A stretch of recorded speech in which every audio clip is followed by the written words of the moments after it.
আসসালামু আলাইকুম রহমতুল্লাহ। এখন আমরা আলোচনা করব পদার্থবিজ্ঞান অধ্যায় 4-এর নিউক্লিয়াস মানে নিউক্লিয়ার বিক্রিয়া আর একটা হচ্ছে ক্ষমতা। এই দুইটা আলোচনা করব। সর্বপ্রথম নিউক্লিয়ার বিক্রিয়া তোমার হচ্ছে দুই ধরনের, একটা হচ্ছে কি নিউক্লিয়ার ফিউশন আর একটা নিউক্লিয়ার ফিশন। নিউক্লিয়ার ফিউশন বিক্রিয়া কি স্যার, আর নিউক্লিয়ার ফিশন বিক্রিয়া কি, এই দুইটা একটা সংজ্ঞা আমি আগে বলি, দেখো বোঝো নাকি। আর যদি না বোঝো আমরা এখান থেকে একটা লিস্ট রাখছি, এটা দেখলে গেলে বুঝতে পারবে ইনশাল্লাহ। ধরো নিউক্লিয়ার ফিউশন বিক্রিয়া হচ্ছে ফিউশন চারটা আছে, আর ফিশন কয়টা আছে? তিনটা আছে। এটা বেশি আছে, এটা কি আছে? কম আছে। নিউক্লিয়ার যেহেতু আছে তার মানে অবশ্যই নিউক্লিয়াস কিছু থাকবে। নিউক্লিয়াস মানে ক্ষুদ্র ক্ষুদ্র নিউক্লিয়াস একত্রিত হয়ে বড় নিউক্লিয়াস গঠন করাকে নিউক্লিয়ার ফিউশন বলে। আর বড় নিউক্লিয়াস ভেঙে ছোট ছোট তোমার কি নিউক্লিয়াস গঠন করাকে বলা হয় নিউক্লিয়ার ফিশন বিক্রিয়া। আচ্ছা, এই দুইটা করার আগে ধরো এই দুইটা বোঝার আগে আমরা একটা শিখবো। ধরো একটা চ্যানেল আছে এমসেট 94, যেটা আমাদের মাদার চ্যানেল। আর এই চ্যানেলের মধ্যে ধরো আছে অনেকগুলাই জিনিস আছে। তার মধ্যে একটা আছে ইংলিশ, একটা ধরো ম্যাথ, আর একটা ধরো সায়েন্স। ইংলিশের মধ্যে যদি আমরা এখানে ধরো একটা তোমার ইউটিউব যে চ্যানেলটা আছে এখানে যদি আমরা ক্লিক করি বা ওয়েবসাইট আছে সেটা যদি ক্লিক করি, তাহলে দেখবা যে এখান থেকে আরো কিছু যেগুলো টপিকস দেওয়া আছে এগুলো কি আছে স্যার, প্লেলিস্ট তৈরি আসতেছে। ধরো এখানে এখানে এগুলো আসছে। এখন যদি আমি ইংলিশের উপরে ক্লিক করি তাহলে কি পাবো স্যার? আর্টিকেল, প্রিপোজিশন, তারপরে তোমার যেগুলো ভিডিও দেওয়া আছে এক সিরিয়ালে কি আসবো স্যার, প্লেলিস্ট গুলো বা যে এরকম দেওয়া আছে এগুলো কি সিরিয়ালে চলে আসবে। অনুরূপভাবে ম্যাথে যদি আমি ক্লিক করি তাহলে এখান থেকে কি পাবো স্যার? এখান থেকে ধরো তোমার 8-এর ম্যাথ আছে, 9-এর ম্যাথ আছে, 10-এর ম্যাথ আছে, 9, 10 একটাই। ধরো এরকম ম্যাথগুলো যেগুলো চলে আসলো ওগুলো তোমার পাইলাম।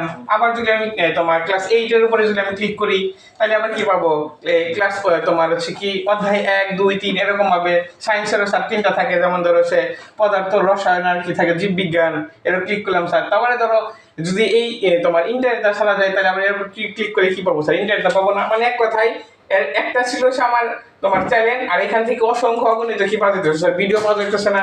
আর বড় একটা ধরো চ্যানেল থেকে একটা চ্যানেল থেকে অসংখ্য অগণিত যে এইগুলো ভিডিওগুলো পাওয়া যাইতেছে, ছোট ছোট যে ভিডিওগুলো পাওয়া যাইতেছে ওগুলোকে বলা হয় কি ফিশন।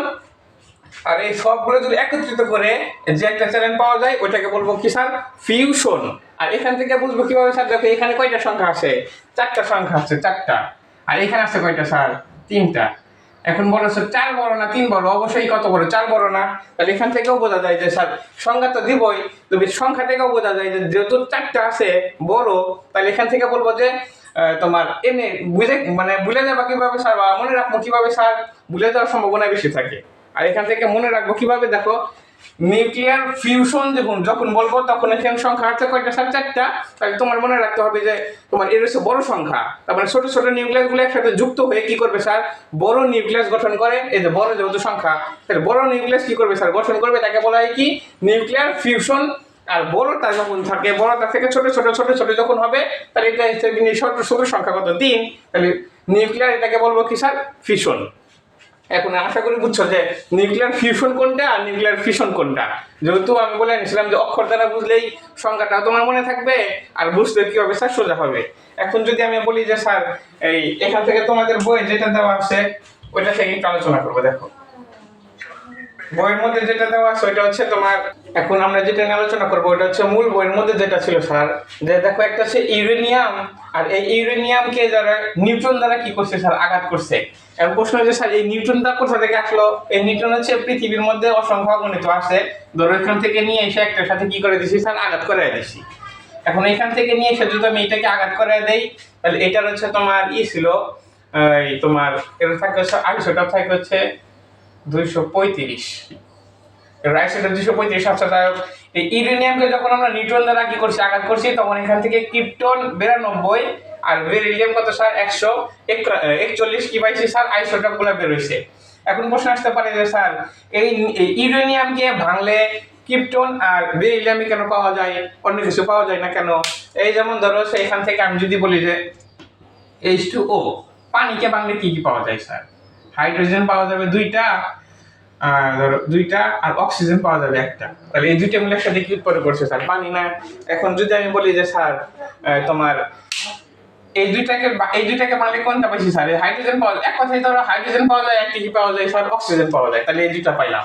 এখন প্রশ্ন হচ্ছে স্যার এই ইউরেনিয়ামকে ভাঙলে স্যার এখান থেকে কি কি পাওয়া যায়? ক্রিপ্টন আর কি পাওয়া যায়?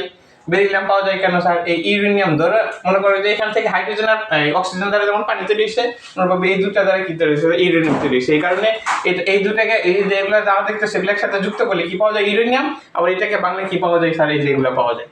এখন দেখো স্যার, যাই গেছে এ পর্যন্ত শেষ। ইউরেনিয়াম ছিল কত? 235। এটাকে যখন নিউটন দ্বারা আঘাত করছি তখন উৎপন্ন করছে কি স্যার? এই যে ক্রিপ্টন আর এটা কি স্যার? বেরিলিয়াম। এই যে দুইটা জিনিস যখন উৎপন্ন করছে, আর পাশাপাশি আরো তিনটা জিনিস উৎপন্ন করে, আর ইচ্ছা করে কয়টা নিউটন উৎপন্ন করে স্যার? 3টা। এখন যদি আমি বলি যে স্যার এর পরবর্তীতে ইউরেনিয়াম গুলো যদি থাকে, ওগুলা কি আর বাহির থেকে নিউটন নিয়ে এসে আঘাত করা লাগে? না, আর আঘাত করা লাগে না। কারণ এখান থেকে যে নতুন করে যে তোমার এই যে নিউটন গুলো যে তৈরি হয়েছে, এগুলো অটোমেটিক এসে আরেকটার সাথে ও একটার সাথে এটার সাথে এটা সংঘর্ষ অটোমেটিক কি হয়ে যায় স্যার? হলে কি হয়, আবার এখান থেকে ক্রিপ্টন বেরিলিয়াম, আবার ক্রিপ্টন বেরিলিয়াম এক্সট্রা করে আরো 3টা কি উৎপন্ন করবে স্যার? নিউটন। এক্সট্রা করে এখান থেকে নিউটন, এখান থেকে 3টা কি উৎপন্ন করবে স্যার? নিউটন। এখন যদি আমি বলি যে স্যার এই যে এটার সাথে নিউক্লিয়ার ফিউশন আর ফিশনের কি সম্পর্ক আছে, তাহলে এখান থেকে যদি আমি বলি যে স্যার এটা হচ্ছে ধরো বড় একটা মেইন ছিল, এখান থেকে এই যে ক্ষুদ্র ক্ষুদ্র জিনিসগুলো পাইতেছি না স্যার? ক্ষুদ্র ক্ষুদ্র জিনিসগুলো পাইতেছি, এই বড় নিউক্লিয়াসটাকে ভেঙে ছোট ছোট যে ক্ষুদ্র ক্ষুদ্র নিউক্লিয়াসগুলো পাই, এগুলোকে বলা হয় নিউক্লিয়ার ফিশন বিক্রিয়া। ফিশন মানে 3টা করে থাকে, নিউক্লিয়ার ফিশন বিক্রিয়া।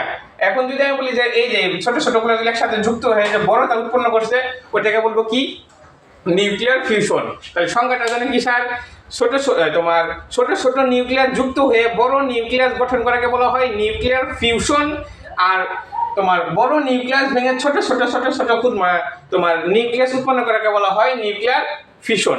এটা ছিল হচ্ছে আমাদের নিউক্লিয়ার ফিউশন আর ফিশন নিয়ে।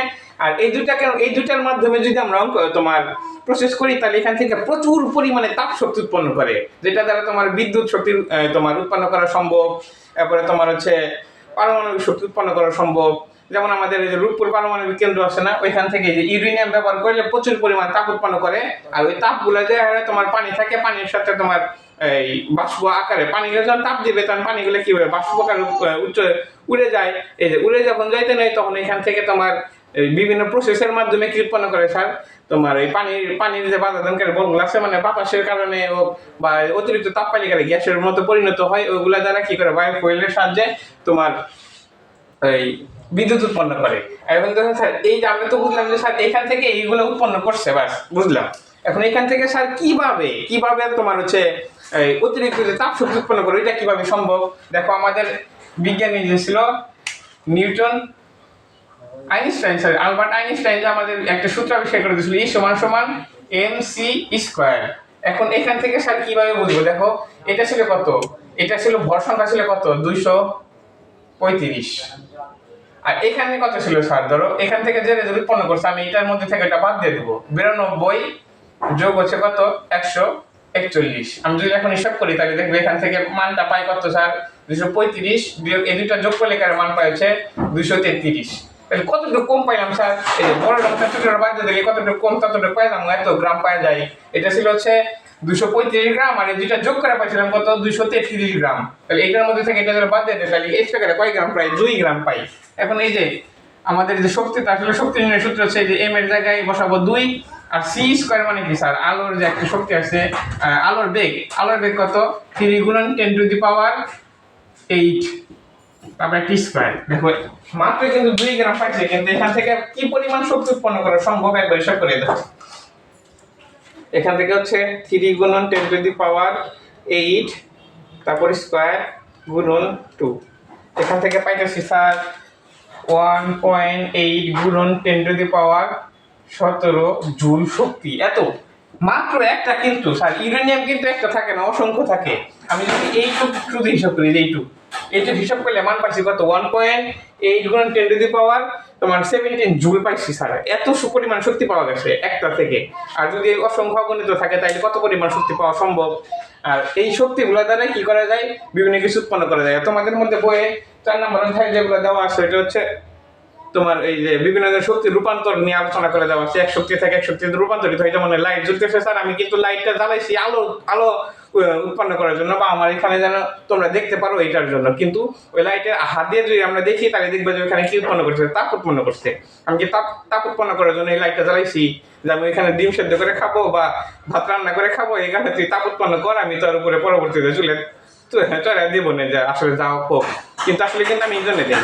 আমি দিচ্ছি ওইখান থেকে যেন আলো উৎপন্ন করে, কিন্তু এখান থেকে কি করছে, তাপ উৎপন্ন করছে। তার শক্তি কি করে, একটা শক্তি থেকে একটা শক্তিতে রূপান্তরিত হয়, কিন্তু তো কি হয় স্যার, ধ্বংস হয়ে যায় না। অনুরূপভাবে এক্ষেত্রেও তাই, যে স্যার শক্তির যে তোমার যে শক্তিগুলো আছে তোমার বইয়ের মধ্যে, ওই ঠিক ওইগুলো এখান থেকে বলে দেওয়া আছে, শক্তি রূপান্তরিত হচ্ছে কিন্তু শেষ হচ্ছে না।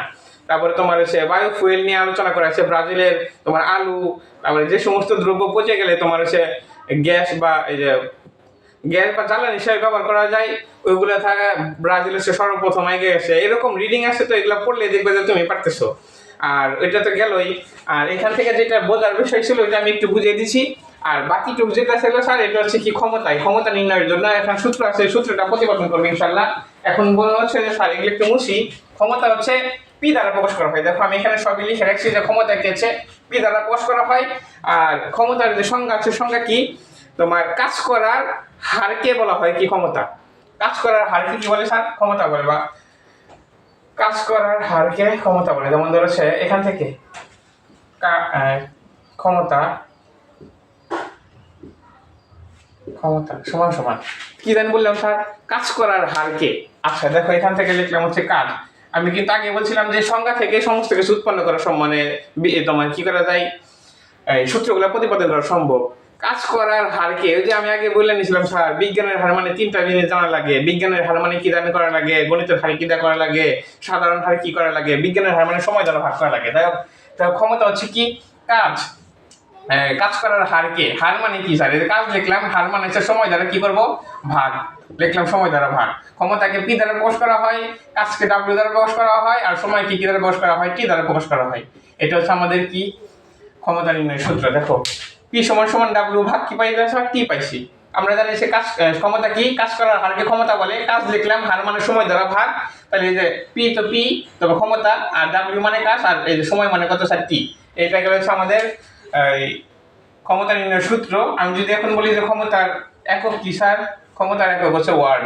তার প্রকৃত একক কি আমি এখান থেকে বাই করে দেখাই। দেখো ক্ষমতা একক, ক্ষমতার একক পি সমান সমান কি জানি স্যার, ডাব্লিউ ভাগ টি। ডাব্লিউ এর একক কি স্যার, জুল। আর সময়ের একক কি, সেকেন্ড। তাহলে এখান থেকে পাই কি, জুল পার সেকেন্ড। কোন সংখ্যা যদি ভাগের নিচে থাকে এটাকে উপরে তুলে কি হয় স্যার, পার মানে ইনভার্স হয়, তারপর এখন কি হয়, অন হয়, জুল পার সেকেন্ড। এটা হচ্ছে ক্ষমতার প্রকৃত একক, কিন্তু আমরা ব্যবহার করব কোনটা স্যার, ওয়াট। ক্ষমতার একক কি, ওয়াট ব্যবহার করব। আচ্ছা এটা একটু মনে রাখবা যে প্রকৃত একক জুল পার সেকেন্ড, আর আমরা ব্যবহার করব কোনটা স্যার, ওয়াট। যদি মাঝে মধ্যে বলে দেয় যে 2 জুল পার সেকেন্ড বলতে কি বোঝো, বা তোমার 2 জুল পার সেকেন্ড খালি শুধুমাত্র উল্লেখ করে দিছে, কিন্তু ক্ষমতা কিছু বলে নাই। কিন্তু এটা মানে আমরা তো জানি যে জুল পার সেকেন্ড আর ওয়াট কি একই জিনিস। তাহলে এখান থেকে 2 জুল পার সেকেন্ড আর মানে কত স্যার, 2 ওয়াট একই জিনিস। এটা আসলে স্যার। আর এই ক্ষমতা নিয়ে হচ্ছে আমরা বিস্তারিত আলোচনা করব সামনের ক্লাসে। আজকে ভিডিও বড় না হোক, আজকে এই পর্যন্ত রাখি। ভালো থাকো, সুস্থ থাকো, আল্লাহ হাফেজ।